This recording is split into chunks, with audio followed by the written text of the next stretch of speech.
ನಮಸ್ಕಾರ ಸ್ನೇಹಿತರೆ, KM map and meal YouTube ಚಾನಲ್ಗೆ ಸ್ವಾಗತ. ಸ್ನೇಹಿತರೆ, ನಾನು ನಿಮ್ಮ ಕಾವ್ಯಶ್ರೀ ಮಂಜುನಾಥ್. ಇವತ್ತು ನಾವು ಒಂದು ಸೂಪರ್ ಆಗಿರೋ ಟ್ರಿಪ್ ಹೋಗ್ತಾ ಇದೀವಿ. ನಮ್ಮ ಡೆಸ್ಟಿನೇಷನ್ ಬಂದು the French city of India, Pondicherry. ಹೌದು ಸ್ನೇಹಿತರೆ, ಇದು ನಮ್ಮ ಚಾನೆಲ್ ನ ಮೊದಲ ವ್ಲಾಗ್. ಸೊ ನಿಮ್ಮ ಸಪೋರ್ಟ್ ನನಗೆ ತುಂಬಾ ಮುಖ್ಯ. ಬೆಂಗಳೂರಿಂದ ಪಾಂಡಿಚೇರಿಗೆ ಬಸ್ ನಲ್ಲಿ ಹೋಗ್ತಾ ಇದೀವಿ.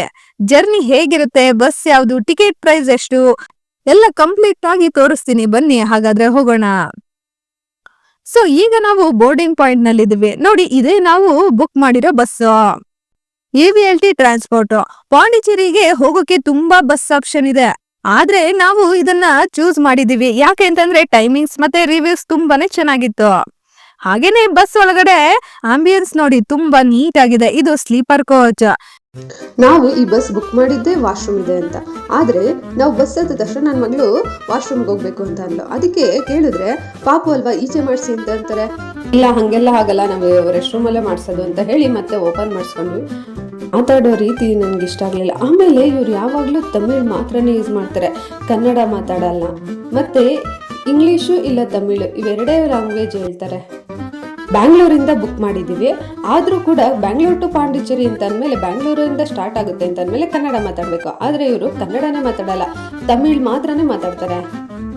ನೋಡಿ, ನಮ್ ಸೀಟ್ ಇಲ್ಲೇ ಇದೆ ನೋಡಿ. ಹಾಗೇನೆ ಬ್ಲಾಂಕೆಟ್, ವಾಟರ್ ಬಾಟಲ್ ಎಲ್ಲ ಪ್ರೊವೈಡ್ ಮಾಡಿದ್ದಾರೆ. ಹಾಫ್ ಲೀಟರ್ದು 2 ವಾಟರ್ ಬಾಟಲ್ ಕೊಟ್ಟಿದ್ದಾರೆ, ಮತ್ತೆ 2 ಬ್ಲಾಂಕೆಟ್, 2 ಪಿಲ್ಲೋ ಕೊಟ್ಟಿದ್ದಾರೆ. ಹಾಗೇನೆ ಒಂದ್ ಬ್ಯಾಗ್ ಸ್ಟೋರೇಜ್ ಮಾಡ್ಕೋಬಹುದು ನೋಡಿ, ಇಲ್ಲಿ ಸ್ಟೋರ್ ಮಾಡ್ಕೋಬಹುದು. ಹಾಗೆ ಇಲ್ಲಿ AC ಬರುತ್ತೆ. ಅಪ್ ಡೌನ್ ಅಲ್ಲಿ 2 ಸೈಡು AC ಬರುತ್ತೆ. ಕಾಲ ಹತ್ರನೂ ಬರುತ್ತೆ ಮತ್ತೆ ತಲೆ ಹತ್ರ 2 ಸೈಡು ಸಹ AC ಬರುತ್ತೆ. ಹಾಗೆ ಲೆಗ್ ಸ್ಪೇಸ್ ಕೂಡ ತುಂಬಾ ಸಖತ್ತಾಗಿ ಕಂಫರ್ಟಬಲ್ ಆಗಿದೆ. ಈಗ ಜರ್ನಿ ಸ್ಟಾರ್ಟ್ ಆಯ್ತು ನೋಡಿ. ಬೆಂಗಳೂರು ಟ್ರಾಫಿಕ್ ಇಂದ ಹೊರಗೆ ಬರಕ್ಕೆ ಸ್ವಲ್ಪ ಟೈಮ್ ಆಗುತ್ತೆ. ಟೋಟಲ್ ನಮ್ ಜರ್ನಿ ಬೆಂಗಳೂರಿಂದ ಪಾಂಡಿಚೇರಿಗೆ 7 ರಿಂದ 8 ಅವರ್ ಆಗ್ಬಹುದು. ನಾವು ಬೆಳಗ್ಗೆ ಅರೌಂಡ್ 5:30 ತಲುಪಬಹುದು ಅಂತ ಅನ್ಕೊಂಡಿದ್ವಿ. ಅಷ್ಟರಲ್ಲಿ ಪಾಂಡಿಚೇರಿ ರೀಚ್ ಆಗ್ತೀವಿ ಅಂತ ಅನ್ಕೊಂಡಿದ್ವಿ. ನೋಡಿ, ಇವಾಗ ಟೈಮು 10:30, 11 ಗಂಟೆ ಆಗಿದೆ. ಇವಾಗ ರೆಸ್ಟ್ ರೂಮ್ ಬ್ರೇಕಿಗೆ ಎಲ್ಲ ಬಸ್ ನಿಲ್ಸಿದ್ದಾರೆ. ಯೂಶುವಲಿ ಬೆಂಗಳೂರಿಂದ ಪಾಂಡಿಚೇರಿ ರೂಟ್ ನಲ್ಲಿ ಕೃಷ್ಣಗಿರಿ ಹತ್ರ ಸ್ಟಾಪ್ ಕೊಡ್ತಾರೆ. ಸ್ವಲ್ಪ ಫ್ರೆಶ್ ಅಪ್ ಆಗಿ ಟೀ ಕುಡಿದು ಜರ್ನಿ ಕಂಟಿನ್ಯೂ ಮಾಡ್ಬೋದು ಅಂತ. ಆದ್ರೆ ನಾವೇನ್ ಇಳಿಯಕ್ ಹೋಗ್ಲಿಲ್ಲ, ಊಟ ಮಾಡ್ಕೊಂಡೆ ನಾವ್ ಬಸ್ ಹತ್ತಿದ್ದು. ಹಾಗಾಗಿ ನಾವೇನ್ ಬಸ್ ಇಳಿಯಕ್ ಹೋಗ್ಲಿಲ್ಲ. ಸೊ ಈಗ ಫುಲ್ ನಿದ್ದೆ ಬರ್ತಾ ಇದೆ. ನಾಳೆ ಬೆಳಗ್ಗೆ ಪಾಂಡಿಚೇರಿನಲ್ಲಿ ಮತ್ತೆ ಸಿಗೋಣ. ಅಲ್ಲಿವರೆಗೂ good night. So friends, finally 7 hours travel ಮಾಡ್ಕೊಂಡು ಪಾಂಡಿಚೇರಿ ಗೌರ್ಮೆಂಟ್ ಬಸ್ ಸ್ಟ್ಯಾಂಡ್ ಹತ್ರ ಬಂದ್ ಇಳಿದಿದ್ದೀವಿ. ಈಗ ಮೊದಲ ಕೆಲಸ ಏನಪ್ಪಾ ಅಂತ ಅಂದ್ರೆ ಒಂದ್ ಬೈಕ್ ರೆಂಟ್ಗೆ ತಗೋಬೇಕು. ಇಲ್ಲಿ ಆಟೋ ಸ್ಟ್ಯಾಂಡ್ ಪಕ್ಕದಲ್ಲೇ ರೆಂಟಲ್ ಬೈಕ್ಸ್ ಅವೈಲೇಬಲ್ ಇರುತ್ತೆ. ಬನ್ನಿ ಚೆಕ್ ಮಾಡೋಣ ಪ್ರೈಸ್ ಹೇಗೆ ಇದೆ ಅಂತ. ಹೌದು ಸ್ನೇಹಿತರೆ, ಹಾಗೆ ನಾವು ಫಸ್ಟ್ ಏನಪ್ಪ ಮಾಡೋದು, 5:30 ಅಂತ ಅನ್ಕೊಂಡಿದ್ವಿ. ಆದ್ರೆ ನಮ್ಮನ್ನ 4:15 ಇಲ್ಲಿ ಪಾಂಡಿಚೇರಿಗೆ ತಂದು ಇಳಿಸ್ಬಿಟ್ಟಿದ್ದಾರೆ. ನಾವು ಎಕ್ಸ್ಪೆಕ್ಟೇ ಮಾಡಿರ್ಲಿಲ್ಲ. ಇನ್ನು 1 ಅವರ್ ಬೇಗನೆ ಈ ಬಸ್ ನಮ್ಮನ್ನ 4:15 ತಂದು ನಿಲ್ಸಿದೆ. ಸೊ ಏನಪ್ಪ ಮಾಡೋದು ಅಂತ ಅಲ್ಲೇ ಬಸ್ ಸ್ಟ್ಯಾಂಡ್ ಹತ್ರ ನಿಂತಿದ್ವು. ಆಟೋ ಸ್ಟ್ಯಾಂಡ್ ಅಲ್ಲಿ ಅವರು ಆಟೋ ಡ್ರೈವರ್ಸ್ ಇರ್ತಾರಲ್ಲ, ಅವರೇ ನಮ್ಗೆ ಹೆಲ್ಪ್ ಮಾಡಿದ್ದು. ಫಸ್ಟ್ ಅವರೇ ಹೇಳಿದ್ರು, ರೆಂಟಲ್ ಬೈಕ್ ಇಲ್ಲೇ ಸಿಗುತ್ತೆ, ಇಲ್ಲೇ ನಾವೇ ಕೊಡಿಸ್ತೀವಿ ಬನ್ನಿ ಅಂತ. ಅವರೇ ಕರ್ಕೊಂಡೋಗಿ ನೋಡಿ, ಕರ್ಕೊಂಡು ಹೋಗ್ತಿದ್ದಾರೆ, ಕರ್ಕೊಂಡೋಗಿ ಅವರೇ ಕೊಡಿಸ್ತಾರೆ ಅಂತ. ಸೊ ಹೋಗಿ ಹಂಗೂ ನಾವು ಫಸ್ಟ್ ಡೌಟ್, ಏನಾರ ಮೋಸ ಮಾಡ್ಬಿಡ್ತಾರೆ. ಯಾಕಂದ್ರೆ ಫಸ್ಟ್ ಟೈಮ್ ಯಾವ ತರ ಇರುತ್ತೆ ಅಂತ ಎಲ್ಲ ನೋಡ್ಕೊಳೋಣ ಅಂತ ಅನ್ಬಿಟ್ಟು, ಸರಿ ವಿಚಾರಿಸೋಣ ಅಂತ ಹೋಗೋಣ ಅಂತ ಅನ್ಬಿಟ್ಟು ಇಲ್ಲೇ ನೋಡಿ, ಇವರೇ ಟೀ ಕಾಫಿನೂ ಮಾಡ್ತಾ ಇದಾರೆ, ಜೊತೆಗೆ ಇವರೇ ರೆಂಟಲ್ ಬೈಕು ಕೊಡ್ತಾರಂತೆ. ಸೊ ಹೋಗಿ ವಿಚಾರಿಸೋಣ ಬನ್ನಿ ಅಂತ ಅನ್ಬಿಟ್ಟು ನಮ್ಮ ಮನೆಯವರು ಎಲ್ಲದು ಚೆನ್ನಾಗಿ ಬೈಕೆಲ್ಲ ಚೆನ್ನಾಗೈತಾ, ಏನು ರೈಟ್ ಎಷ್ಟು ಅಂತ ಎಲ್ಲ ಸ್ವಲ್ಪ ಹೊತ್ತು ಎಲ್ಲ ಟಾಕಿಂಗ್ ಆಯ್ತು. ಎಲ್ಲ ಆದ್ಮೇಲೆ ಹಂಗೂ ಅವರು 650 650 ಹೇಳಿದ್ದಾರೆ. ನಮ್ಮ ಮನೆಯವರು ಕಮ್ಮಿ ಮಾಡಿಸ್ಬೇಕು ಅಂತ ಅನ್ಬಿಟ್ಟು ಮಾತಾಡ್ತಾ 500ಕ್ಕೆ ಇಳಿಸ್ತೀನಿ ಅಂತ 500 ಕೇಳಿದ್ರು. ಅವರು ಹೊಸ ಬೈಕು ನೋಡಿ, ಹೊಸ ಬೈಕು, ಅದರಿಂದ ನಾವು 500ಕ್ಕೆಲ್ಲ ಕೊಡಲ್ಲ, 600 ಲಾಸ್ಟ್ ಅಂತ ಅಂತಿದ್ರು. ಸರಿ ಆಯ್ತು, ಹೊಸ ಬೈಕ್ ಅಲ್ವಾ ಅಂತ ಅನ್ಬಿಟ್ಟು 550ಕ್ಕೆ ಫಿಕ್ಸ್ ಮಾಡ್ಕೊಂಡು ಕಡೆಗೂ ಓಕೆ ಬೈಕ್ ಸಿಕ್ತು. ನೋಡಿ, ನಾವ್ ಒಂದ್ ಸ್ಕೂಟರ್ನ ರೆಂಟ್ಗೆ ತಗೊಂಡಿದೀವಿ. ಪರ್ ಡೇ ರೆಂಟ್ ಬಂದು ಅರೌಂಡ್, ಕಾಮನ್ ಆಗಿ ಹಳೆ ಗಾಡಿ ಎಲ್ಲ ಆದ್ರೆ 500ಕ್ಕೆ ಸಿಗುತ್ತೆ. ಆದ್ರೆ ನಮ್ಗೆ ಹೊಸ ಬೈಕ್ ಸಿಕ್ಕಿರೋದ್ರಿಂದ ಅಲ್ಲಿ 600ಕ್ಕೆ ಕಮ್ಮಿ ಕೊಡಲ್ಲ ಅಂತಂದ್ರು. ನಾವು ಕಡೆಗೆ 550ಕ್ಕೆ ತಗೊಂಡಿದ್ವಿ. ಡಾಕ್ಯುಮೆಂಟ್ಸ್ಗೆ ನಾವು ಡ್ರೈವಿಂಗ್ ಲೈಸೆನ್ಸ್ ಕೊಟ್ವಿ. ಈಗ ಫಸ್ಟ್ ಹೋಗ್ಬಿಟ್ಟು ಪೆಟ್ರೋಲ್ ಫುಲ್ ಮಾಡ್ಸೋಣ ಬನ್ನಿ. ಇಲ್ಲ ಅಂತಂದ್ರೆ ಗಾಡಿ ಮುಂದಕ್ಕೆ ಹೋಗ್ಬೇಕಲ್ಲ. ಇವು ಅವ್ರಂತೂ ಪೆಟ್ರೋಲ್ ಹಾಕಿಸ್ಕೊಡಲ್ಲ, ರೆಂಟ್ ಮಾತ್ರ ಅವ್ರು ಇಸ್ಕೊಂಡಿರ್ತಾರೆ. ಸೊ ಈಗ ಫಸ್ಟ್ ನಾವು ಪೆಟ್ರೋಲ್ ಬಂಕ್ ಎಲ್ಲಿದೆ ಅಂತ ಹುಡಿಕೊಂಡು ಪೆಟ್ರೋಲ್ ಹಾಕ್ಸೋಣ ಬನ್ನಿ.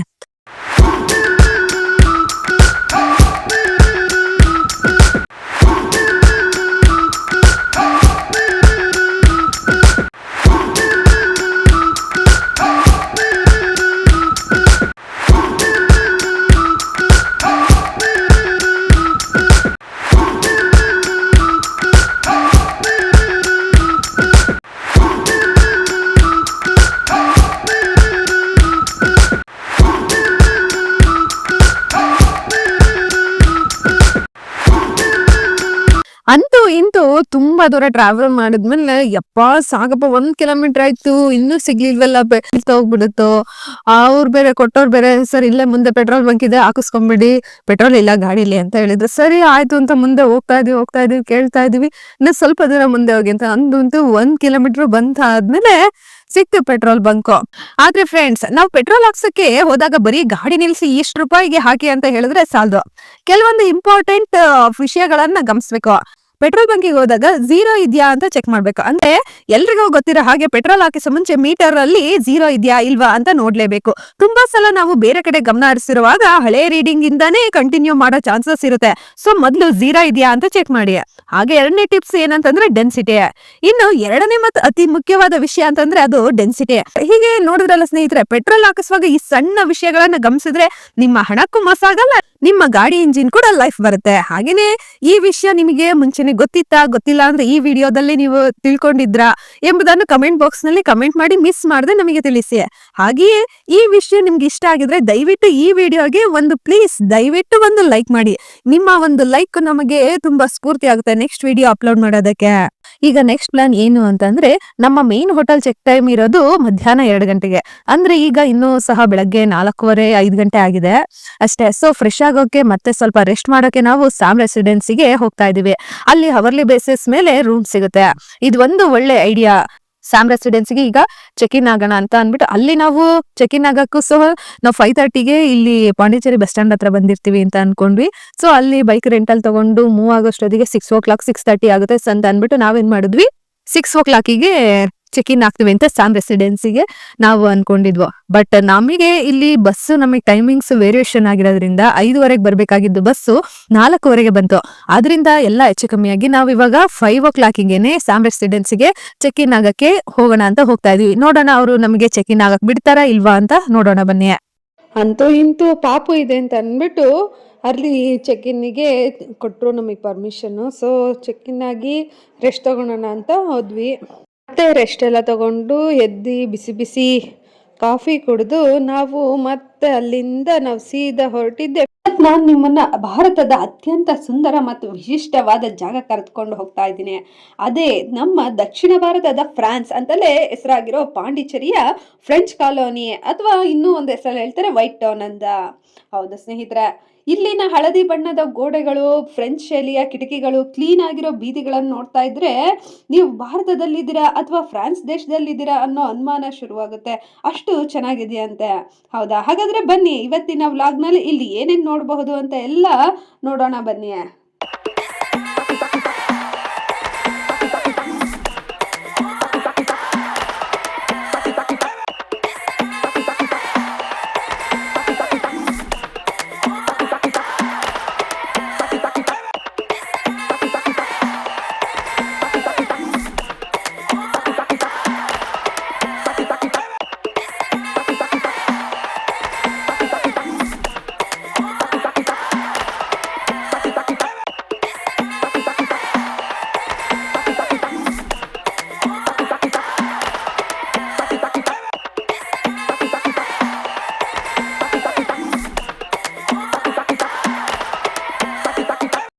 ಮತ್ತೆ ನಾವು ಇಲ್ಲಿ ಸುರುಗುರು ಹೋಟೆಲ್ ಹತ್ರ ಬೈಕ್ ಪಾರ್ಕ್ ಮಾಡಿ ಇಲ್ಲಿ ವಾಕಬಲ್ಲ ಹೋಗೋಣ ಅಂತ ಅಂದ್ಬಿಟ್ಟು ವಾಕ್ ಮಾಡ್ಕೊಂಡು ಹೋಗೋಣ ಅಂತ ಇಲ್ಲೇ ಪಾರ್ಕ್ ಮಾಡಿ ಹೊರಡ್ತಾ ಇದ್ದೀವಿ. ನಾನು ಅವಾಗಲೇ ಹೇಳ್ದಾಗೆ ಹಳದಿ ಬಣ್ಣದ ಗೋಡೆಗಳು, ಫ್ರೆಂಚ್ ಶೈಲಿಯ ಕಿಟಕಿಗಳು, ಕ್ಲೀನ್ ಆಗಿರೋ ಬೀದಿಗಳು ಎಲ್ಲ ನೋಡ್ತಾ ಇದ್ರೆ ನಿಜವಾಗ್ಲೂ ನೋಡಿ ಎಷ್ಟು ಕ್ಲೀನ್ ಆಗಿದೆ ರೋಡು. ವಾವ್, ತುಂಬ ಚೆನ್ನಾಗಿದೆ. ನಾವು ನಮ್ಮ ದೇಶದಲ್ಲಿದ್ದೀವ ಅಥವಾ ಫ್ರಾನ್ಸ್ ದೇಶದಲ್ಲಿದ್ದೀವ ಅಂತ ಅನಿಸೋಷ್ಟು ತುಂಬ ಚೆನ್ನಾಗಿದೆ. ಮತ್ತೆ ಹಿಂಗೆ ಒಂದು ರೀಲ್ಸ್ ಮಾಡ್ಕೊಂಬಿಡೋಣ ಇದೇ ಗ್ಯಾಪಲ್ಲಿ. ನನ್ನ ಮಗಳು ಸಹ ಅವಳು ಮೂಡ್ ಚೆನ್ನಾಗಿದೆ ಅಂತ ಅಂದ್ಬಿಟ್ಟು ನನ್ನ ಮಗಳು ಖುಷಿಯಾಗಿದ್ದಾಗಲೇ ಟೇಕ್ ತಗೋಬೇಕು ಅಂದ್ಬಿಟ್ಟು 1-2 ರೀಲ್ಸ್ ಕೂಡ ನಾವು ಮಾಡ್ಕೊಂಡ್ವಿ. ಸರಿ, ಫ್ರೆಂಚ್ ಕಾಲೋನಿ ಆಮೇಲೆ ನೋಡೋಣ, ನನ್ನ ಮಗಳಿಗೆ ಖುಷಿಗೋಸ್ಕರ ಫಸ್ಟ್ ಬೀಚ್ ನೋಡ್ಕೊಂಬರೋಣ ಅಂತ ಅಂದ್ಬಿಟ್ಟು ಸರಿ ಅಂದ್ಬಿಟ್ಟು ರಾಕ್ ಬೀಚಿಗೆ ಬಂದ್ವಿ. ರಾಕ್ ಬೀಚ್ ನೋಡ್ತಾ ಇದ್ರೆ ನನ್ನ ಮಗಳಿಗೆ ಬೀಚ್ ಅಂದರೆ ತುಂಬ ಇಷ್ಟ. ಆ ಬೀಚ್ ನೋಡ್ತಾ ಇದ್ರೆ ನನ್ನ ಮಗಳಿಗೆ ಫುಲ್ಲು ಅವಳ ಕಣ್ಣು ತುಂಬ ಫುಲ್ಲು ಬೀಚೇ ಕಾಣಿಸ್ತಾ ಇದೆ. ಅಷ್ಟು ಖುಷಿ ಪಡ್ತಾ ಇದ್ದಾಳೆ. ಅವಳು ಖುಷಿ ನೋಡೋಕ್ಕೆ ನಮಗೆ ತುಂಬ ಖುಷಿ ಆಗ್ತಾ ಇದೆ.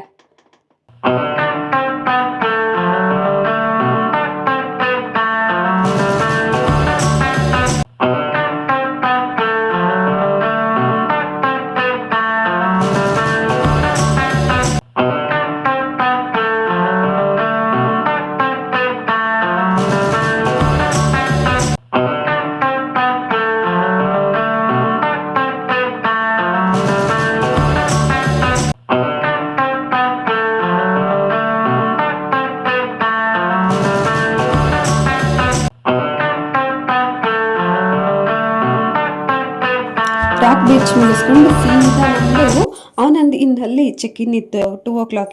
ಸೊ ನಾವು ಚೆಕ್ ಇನ್ ಆಗೋಣ ಅಂತ ಸೀದಾ ನಾವು ಅಲ್ಲಿಂದ ಮುಗಿಸ್ಕೊಂಡು ಸ್ಯಾಮ್ ರೆಸಿಡೆನ್ಸಿ ಚೆಕ್ಔಟ್ ಆಗಿ ಇಲ್ಲಿ ನಾವು ಮೇನ್ ಹೋಟೆಲ್ ನಮ್ಮದು ಆನಂದ್ ಇನ್ನಲ್ಲಿ 4 ಸ್ಟಾರ್ ಹೋಟೆಲಲ್ಲಿ ನಮ್ಮದು ಚೆಕ್ ಇನ್ ಇತ್ತು. ಸೊ ನಾವು ಸೀದಾ ಅಲ್ಲಿಂದ 1:30 ಬಂದ್ವಿ. ಸೀದಾ ನಾವು ಬಂದಿದ್ದೆ ಆನಂದಿನ ಚೆಕ್ ಇನ್ ಆಗೋಕ್ಕೆ. ನಮ್ಮ ಮನೆಯವರು ಫುಲ್ಲು ಅಲ್ಲಿ ಚೆಕ್ ಇನ್ ಪ್ರೊಸೀಜರ್ಸ್ ಎಲ್ಲ ಮಾಡ್ತಾಯಿದ್ರು. ನಾವಿಲ್ಲಿ ಕೂತ್ಕೊಂಡು ನನ್ನ ಮಗಳಿಗೆ ಪೋಸ್ ಹೇಳ್ಕೊಡ್ತಾ ಇದ್ದೆ. ಒಂದು ಫೋಟೋ ತೆಗಿತೀನಿ ಈ ಕಡೆ ನೋಡೋ ಅಂತಂದರೆ ನನ್ನ ಮಗಳು ಈ ಥರ ಪೋಸ್ ಕೊಡ್ತಾ ಇದ್ಲು.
ಆಫ್ಟರ್ನೂನ್ ಲಂಚ್ ಮಾಡೋಣ ಅಂತ ಅಂದ್ಬಿಟ್ಟು ಅಲ್ಲಿಂದ ಹೋಟೆಲಿಂದ ನಾವು ಸೀದಾ ಹೊರಟಿದ್ದೆ ಸುರಗುರು ಹೋಟೆಲ್ಗೆ. ತುಂಬ ರೀಲ್ಸಲ್ಲೆಲ್ಲ ತುಂಬ ಹೇಳ್ತಾ ಇದ್ರು, ಹಂಗಾಗಿ ಟೇಸ್ಟ್ ನೋಡೋಣ ಅಂತಲೇ ನಾವು ಇಲ್ಲಿಗೆ ಬಂದಿದ್ದು. ಬಟ್ ನಮಗೇನು ಟೇಸ್ಟ್ ಅಂತ ಓಕೆ ಓಕೆ ಅನ್ನಿಸ್ತು ಅಷ್ಟೇ. ತುಂಬ ಚೆನ್ನಾಗಿದೆ ಅಂತ ಹೇಳುವ ರೀಲ್ಸಲ್ಲೆಲ್ಲ ಹೇಳೋ ಥರ ಏನು ಅಷ್ಟು ಇಷ್ಟ ಆಗಲಿಲ್ಲ ನಮಗೆ.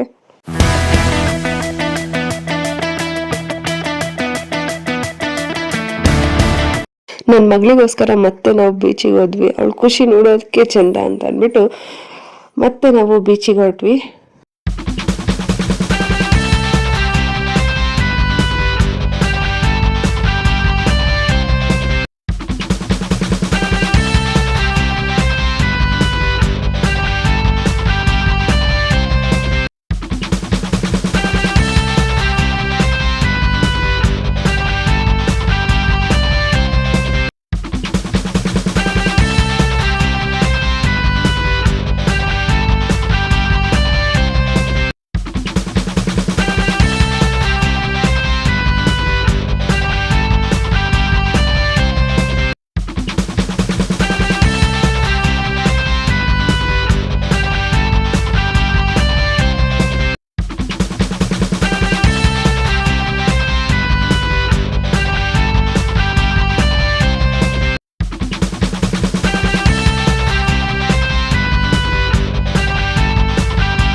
ಹೀಗಿತ್ತು ನೋಡಿ ನಮ್ಮ ಪಾಂಡಿಚೇರಿ ಫಸ್ಟ್ ಡೇ ಅಡ್ವೆಂಚರ್.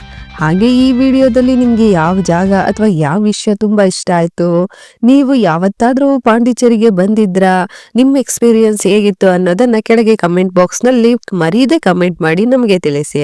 ಹಾಗೆ ಈ ಎಪಿಸೋಡ್ಸ್ ಹೀಗೆ ಮುಂದಿನ ವಿಡಿಯೋದಲ್ಲಿ ಮತ್ತೊಮ್ಮೆ ಕಂಟಿನ್ಯೂ ಆಗುತ್ತೆ. ಈ ಎಪಿಸೋಡ್ಸ್ ನ ನೀವು ಮಿಸ್ ಮಾಡ್ಕೋಬಾರ್ದು ಅಂತ ಅಂದ್ರೆ ಈಗ್ಲೇ ನಮ್ಮ ಚಾನಲ್ಗೆ ಸಬ್ಸ್ಕ್ರೈಬ್ ಆಗಿ, ಹಾಗೆ ಪಕ್ಕದಲ್ಲಿರುವ ಬೆಲ್ ಐಕನ್ ಅನ್ನು ಒತ್ತಿ. ನಿಮ್ಮ ಪ್ರೀತಿ ಹೀಗೆ ನಮ್ಮ ಮೇಲೆ ಸದಾ ಇರಲಿ. ಟೇಕ್ ಕೇರ್, ಬಾಯ್.